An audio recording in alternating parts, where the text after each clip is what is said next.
성경 말씀 봅니다. 에브라서 10장 18절에서 24절 말씀 참고해서 올리겠습니다. 18절에서 24절 제사장의 무리 중에 이방 여인을 취한 자는 예수와 자손 중 요사닥의 아들과 그 형제 마아세야와 엘리에셋과 야립과 그달랴라 자기가 다 손을 잡아 맹세하여 그 아내를 보내기로 하고 또 그 죄를 인하여 수양 하나는 속건제로 드렸으며 또 인멜 자손 중에는 하나니와 시바다요 하림 자손 중에는 마세야와 엘리야와 스마야와 여히엘과 우시야요 바시올 자손 중에는 엘요에네와 마세야와 이스마엘과 그 느다네엘과 요샤바와 엘라사였더라. 레위 사람 중에는 요샤밧과 시므이와 그다냐와 글라야라 하는 엘리다와 부다히야와 유다와 엘리에셀이었더라. 노래하는 자 중에는 엘리아십이요 문지기 중에는 살렘과 델렘과 우리아였더라. 아멘. 오늘 성경 말씀 에스라서 10장 18절에서 24절 말씀을 생각해 보면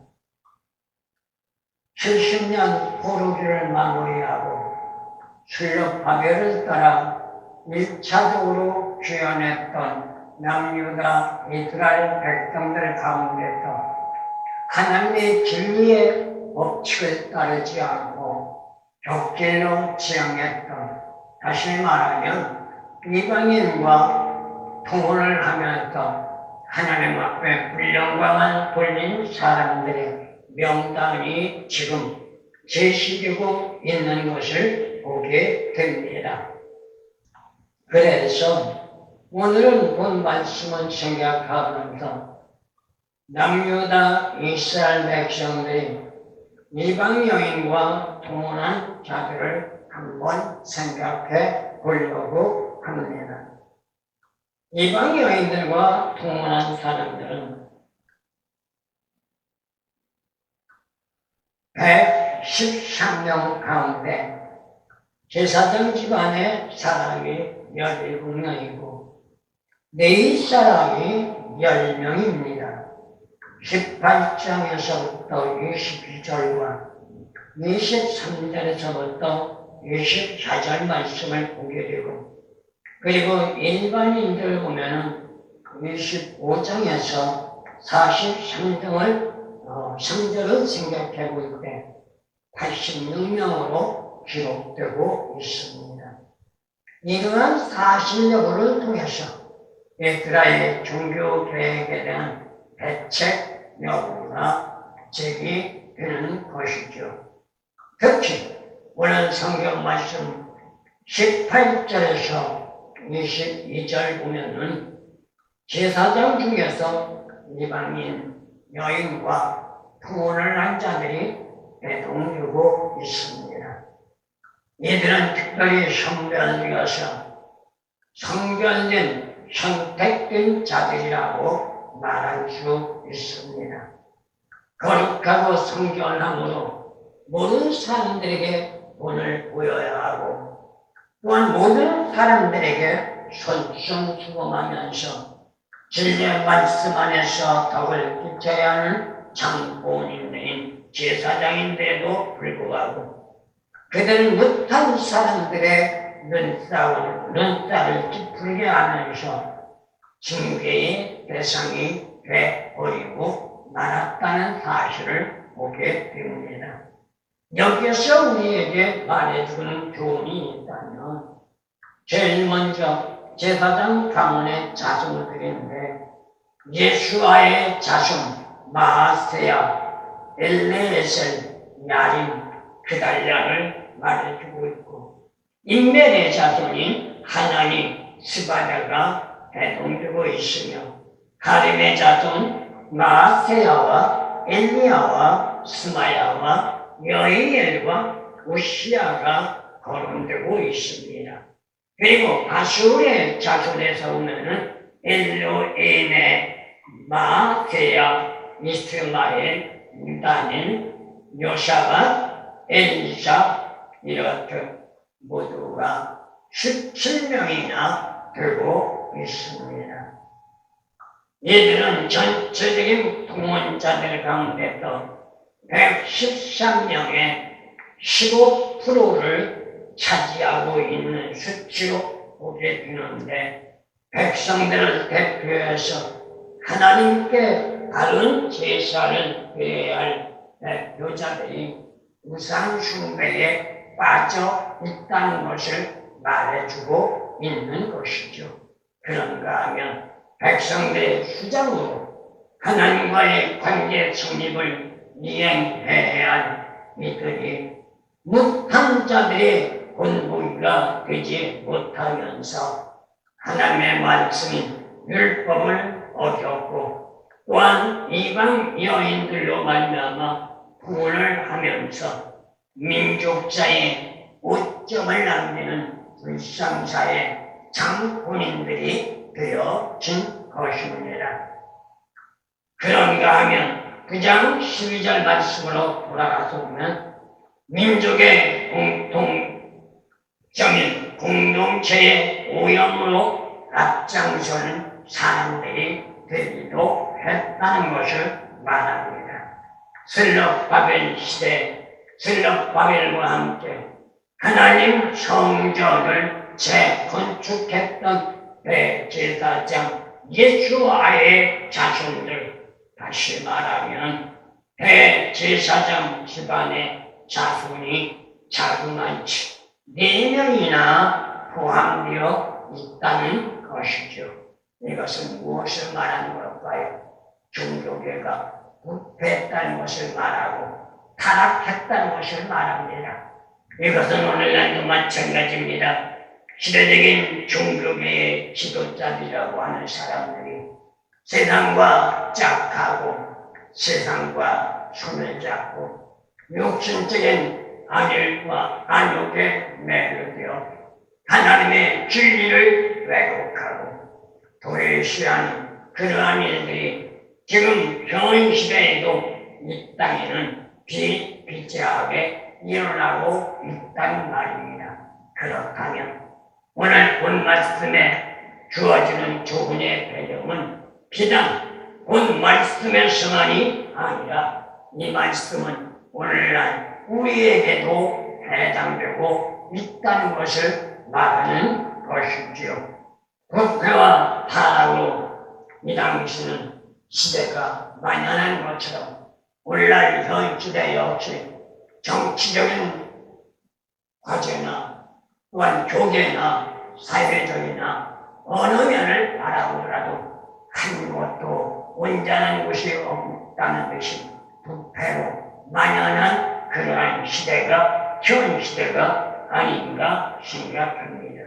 그러다 보니 현 시대도 종교계 지도자들이 속된 말로 썩을 대로 썩어서 진리와는 동떨어진 삶으로 일관하고 자신들의 이상을 떨치는 모습들을 보게 되는 것입니다.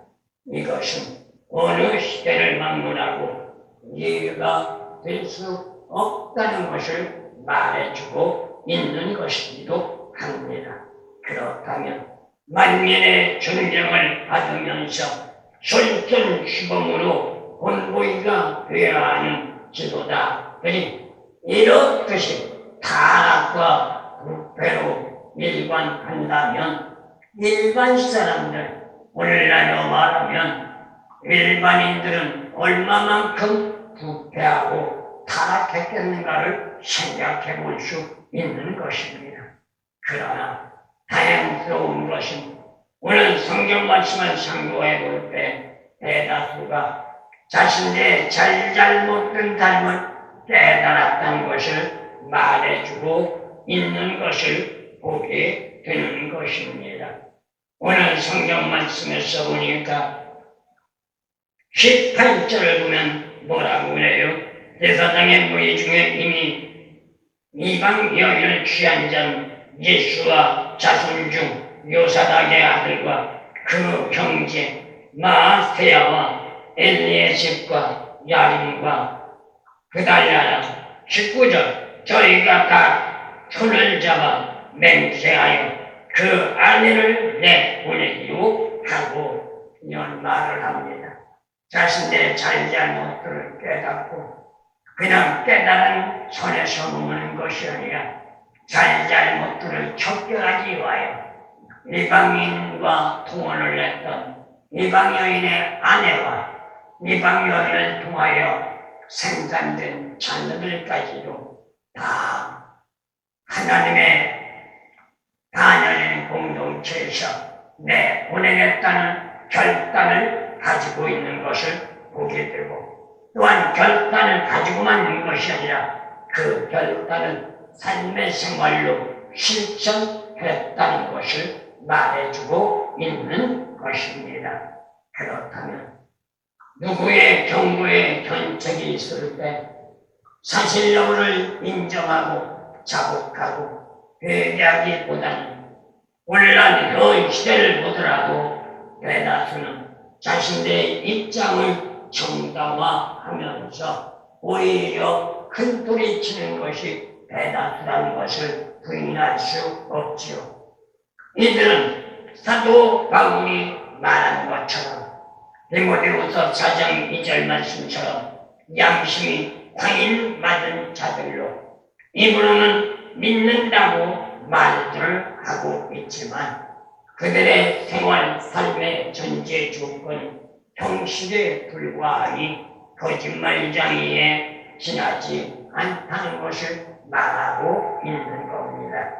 아무리 믿는다고 하고 아무리 헌신하고 아무리 봉사하고 아무리 충성을 남들보다 잘한다 할지라도 삶의 생활에 실천적인 행위가 없다면 거짓말쟁이요 하나님 앞에 불영광 돌리는 불순종자라는 것 우리는 잊지 말아야 되는 줄로 믿습니다.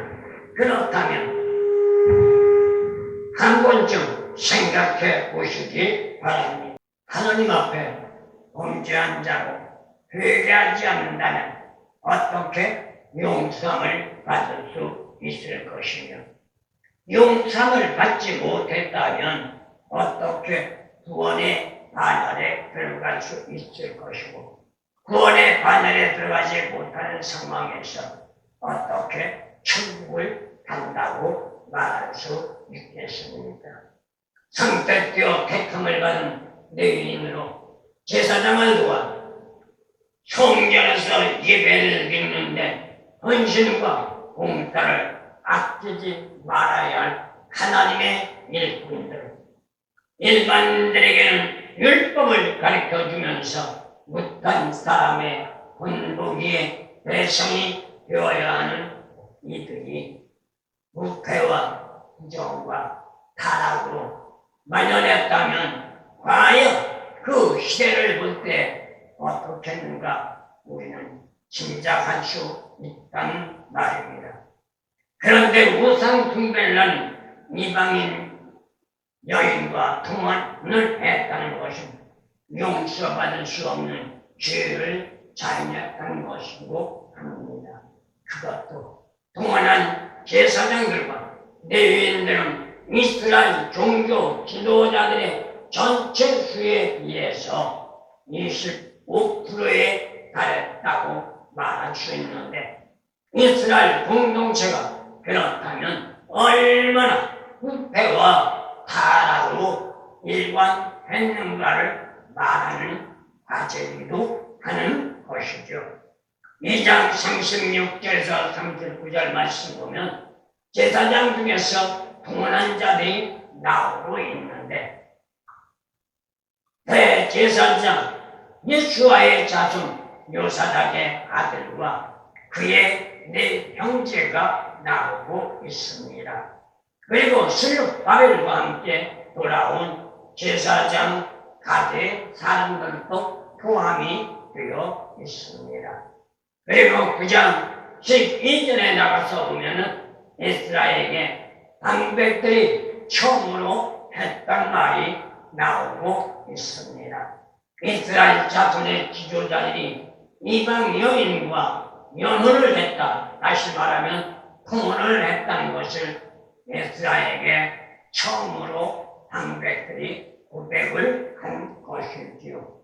특히 제사장 중에서도 이방 여인을 취하여 통혼을 한 제사장 중 요사닥의 아들과 그의 네 형제 그리고 슬룹바벨과 함께 돌아온 제사장 각의 사람들 2장 36절에서 39절 말씀을 보게 됩니다. 이러한 사실적으로 생각해 볼 때에 그들은 제사장의 후예들이지만 하나님 앞에 성별된 자로 본분을 망각하고 속된 세상적인 유혹에 매여되어서 하지 말아야 할 범법 행위를 장애했던 불순종자들이라는 것을 말합니다.